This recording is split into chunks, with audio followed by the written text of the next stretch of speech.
11.2b. So we're continuing on with the idea of box and whisker that we talked about in 11.2a. And so today we're taking it just kind of a little bit further, and we're looking at the box and whisker plot, seeing what information can we pull from that. And so on here, I'm giving you a box and whisker plot this time, and I'm asking for you to tell me the information given. So I'm asking, well, what is the minimum point? And so we know the minimum point is going to be this point here at the very beginning. So that's at 3. Okay, quartile 1 is that first line. Okay, and that's at 6. The median is the next line, which is at 8. Quartile 3 is the last line, which is at 11. And the maximum is at 14. Okay, it's that very last point. Well, it's asking for the range, okay, of the data. And remember, we talked about range, and that's where we take the biggest number and we subtract the smallest number. And so the biggest number in our problem is 14. Okay, it was where that dot was. And then our smallest number was 3. So we're taking 14 and we're minusing 3. So 14 minus 3 is going to give us a total of 11. So 11 is my range. All right, so talking about describing the distribution of the data.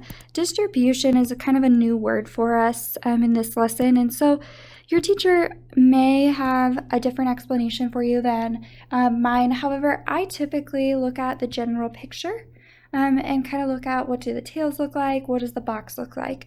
And so if I am describing the distribution, I'd say it looks pretty close to being even. And so that would mean that this is symmetric.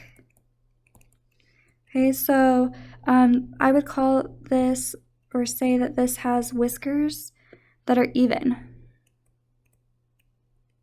Okay, the whiskers are about the same length. Something to kind of keep in mind though is what if the whiskers aren't even? So we could have what's called skewed left. And when we have something that's skewed left, that means that my left whisker is longer. Okay, so likewise, if I say something is skewed right,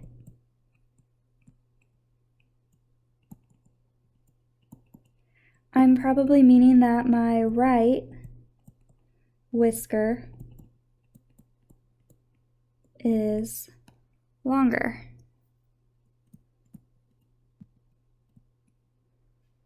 Okay.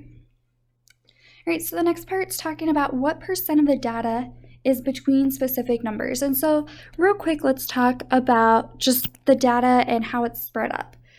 When we found this information, we found the median because that was the middle. Okay, so that means that 50% of my data has to be on one side, and same thing on the other, because that was the middle, which divided things in half, and half of 100% is 50%. Okay.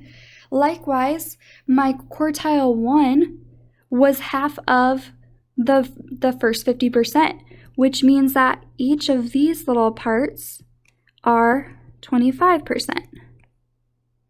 Okay, and the same thing goes for the other side. So the other half of the box is 25%, and then the tail on the right side is 25%. Okay, and so knowing that, I'm able to answer these next couple questions. And so it says, what percent of the data is between 3 and 6? So 3 and 6 is my first tail, so that's 25%. What's between 6 and 8? Well, 6 and 8 is that first part of the box, so that's 25%. 8 and 11, so 8 and 11 is the other half of the box, so also 25%.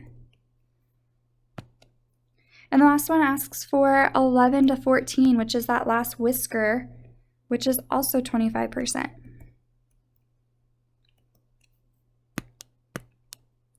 All right, well, this time it's saying, well, what percent of the data is between 3 and 8? So if I go back and look at my data and go from 3 to 8, we already talked about how, well, this was half of my data.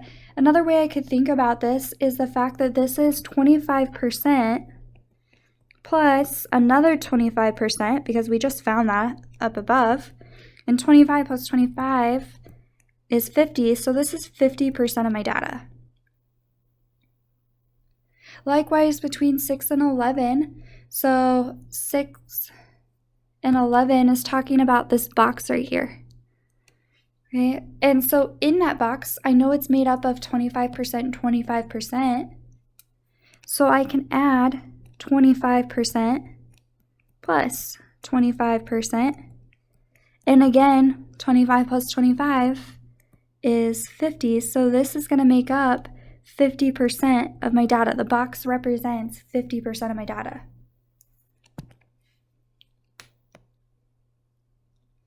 Right, the last part of this. Is the data more spread out on the left side of the box, so between quartile 1 and the median, or the right side of the box between the median and quartile 3? So if we look at this box, we're looking to see which part of the box, this part I just colored in yellow, or this part I'm coloring in kind of this pinkish color, which side is larger, or which side is more spread out, okay? And so notice the side that's more spread out is the pink side, so that's the right side. So we're going to say that the right side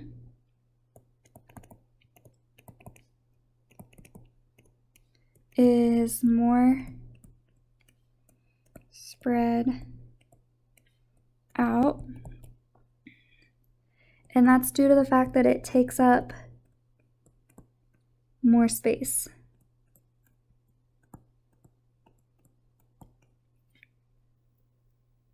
And those are the main ideas of what we're looking at today. You do have an assignment that goes along with this on big ideas, so if you would, make sure you get that done.